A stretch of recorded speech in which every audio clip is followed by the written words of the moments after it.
You know, after years of observing people and their ways, I've come to realize something profound. Intelligence isn't just about how much you know, it's about how you live, how you treat others, and how well you learn from your mistakes. But here's the thing.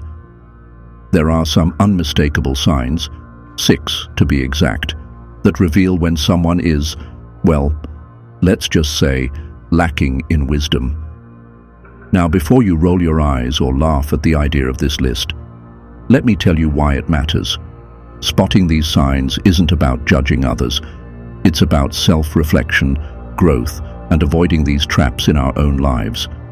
It's also about helping those who might not even realize they're stuck in their own cycle of ignorance. So, let's go on this journey of discovery together. I'll walk you through the 6 undeniable signs of a foolish person, each one carrying a lesson, a story, and a moment of reflection. Because the path to wisdom always begins with awareness. Sign number 1, a closed mind. A closed mind is a fortress of ignorance, built brick by brick with fear, pride, and stubbornness. These people don't just reject new ideas, they actively block their own growth. They live in a rigid box where everything must follow their familiar rules, and anything different is seen as a threat. But here's the irony. Their confidence is often just a facade. True confidence comes from knowing that you don't know everything. Take Mark, a department manager at a company I once worked for. He was convinced that the old ways of working were the best, despite clear evidence that his team was falling behind competitors. When a younger employee suggested implementing modern project management software, Mark immediately shut it down, saying, "We've done it this way for 10 years, and it's worked fine." As a result, while other teams in the company made huge strides, Mark's team struggled. Instead of acknowledging the issue, he blamed his staff, the market, and even bad luck, but never questioned his own rigid mindset. A closed mind doesn't just block new knowledge, it prevents progress. Wise people, on the other hand, embrace learning and are never afraid to say, "I was wrong, teach me." If you ever notice this trait in yourself, remember, wisdom begins when stubbornness ends. Sign number 2, constant blaming. Foolish people are masters of excuses. Nothing is ever their fault.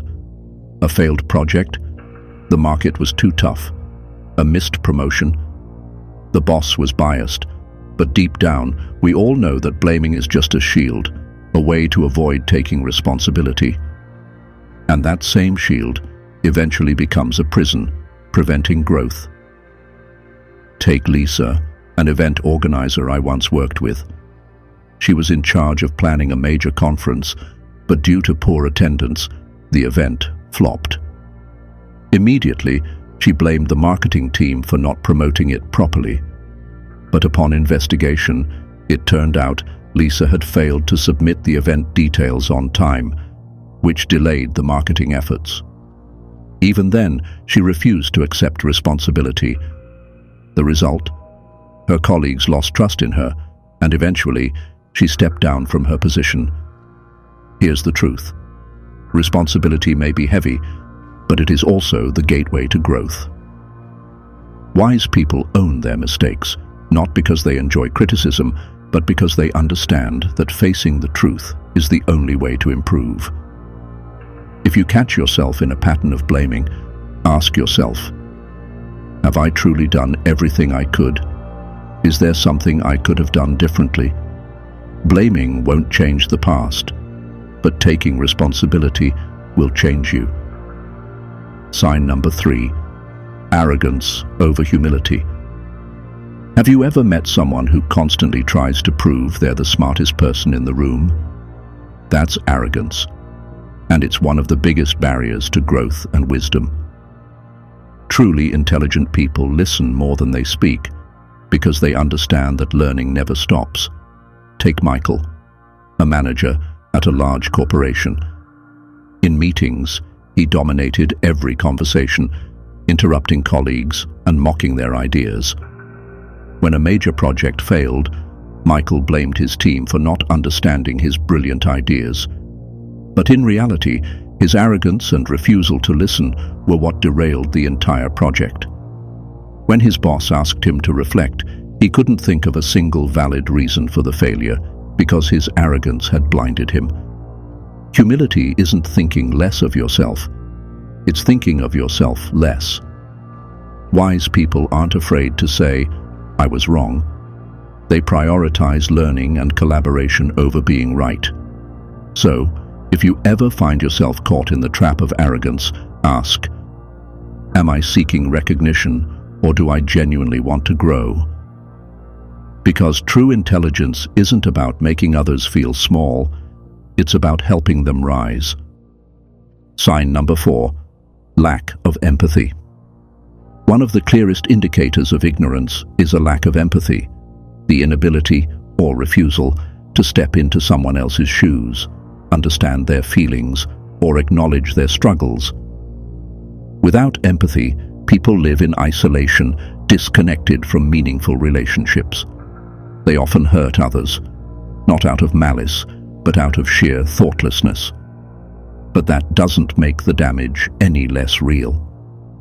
Take Paul, a co-worker of mine. He had a habit of complaining about project delays without ever considering the reasons behind them. Once, when a teammate named Susan missed a deadline because her son was seriously ill, Paul publicly criticized her in front of the team. He didn't ask why. He didn't care about her circumstances. He only cared about the results he expected. A year later, Paul found himself in the exact same situation. His mother fell seriously ill, and he struggled to juggle work and personal life. Only then did he realize how his thoughtless criticisms had affected others. A lack of empathy doesn't just make someone appear cold, it blinds them to opportunities for personal growth and deeper human connection. True wisdom isn't about knowing everything, it's about understanding people. Stoic philosophy reminds us that we grow by connecting with others, by listening, by caring. If you ever feel yourself lacking empathy, start with one simple act. Listen without judgment. Because in that moment of listening, you're not just helping someone else, you're learning something invaluable for yourself. Sign number 5, fear of change. The comfort zone feels safe, familiar, and predictable, but it's also a prison. People who fear change cling to old habits, routines, and beliefs, even when they no longer serve them. They resist new opportunities, not because they're impossible, but because they're unfamiliar. But here's the truth. Life is like a river. It flows, bends, and constantly transforms. The wise adapt and move with it, while the foolish try to hold water in their hands only to watch it slip away. Take Michael, a man who spent his entire life in a small neighborhood. He knew every street, every face, every shop.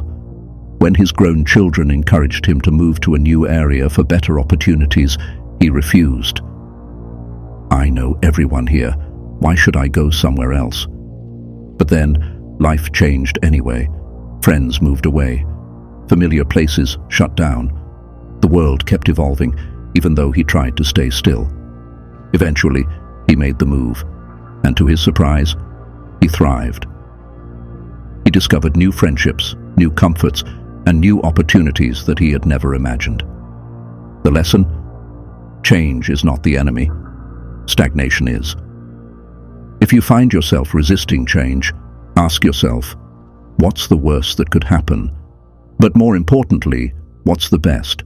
Because life doesn't stand still, and if you don't learn to move with it, you'll find yourself left behind. Sign number 6, talking more than listening. We all know that one person, the one who dominates every conversation, interrupts constantly and never actually listens. They love the sound of their own voice, assuming that talking equals intelligence. But in reality, Talking without listening is like planting seeds in barren soil. Nothing will ever grow. Take John, a father who always took over family conversations. Every evening at dinner, his kids would try to share their experiences from school, but John interrupted with his own stories. When his wife suggested ways to improve their finances, he dismissed her ideas outright, insisting his way was the only way. He never realized how his refusal to listen was making his family feel unheard, unvalued, and disconnected. The result: a growing rift between him and the people he loved most. Here's what wise people understand. Listening isn't passive. It's an active skill. It requires genuine attention and respect for the person speaking. Stoic philosophy teaches us that listening is the gateway to learning and growth. So the next time your child tells you about their day, or your partner shares an idea, or a friend opens up to you, pause. Listen. Truly hear them. Because the wise listen, the foolish only wait for their turn to speak. Final thoughts. Now, before you start wondering, wait, have I been foolish? Let's clear something up. We all have exhibited these traits at some point in life. Maybe we've been stubborn. Maybe we've avoided responsibility. Maybe we've resisted change or talked when we should have listened. But here's the key takeaway. Recognizing these signs isn't about self-criticism. It's about self-improvement. Stoic philosophy reminds us that wisdom doesn't come from always being right. It comes from a willingness to learn, to adapt, and to grow. So, if you saw yourself in any of these signs, don't be discouraged. Instead, take it as an invitation to step out of your comfort zone, listen more, blame less, embrace change. Because stupidity is temporary, but wisdom is a journey. And on that journey, you are not alone.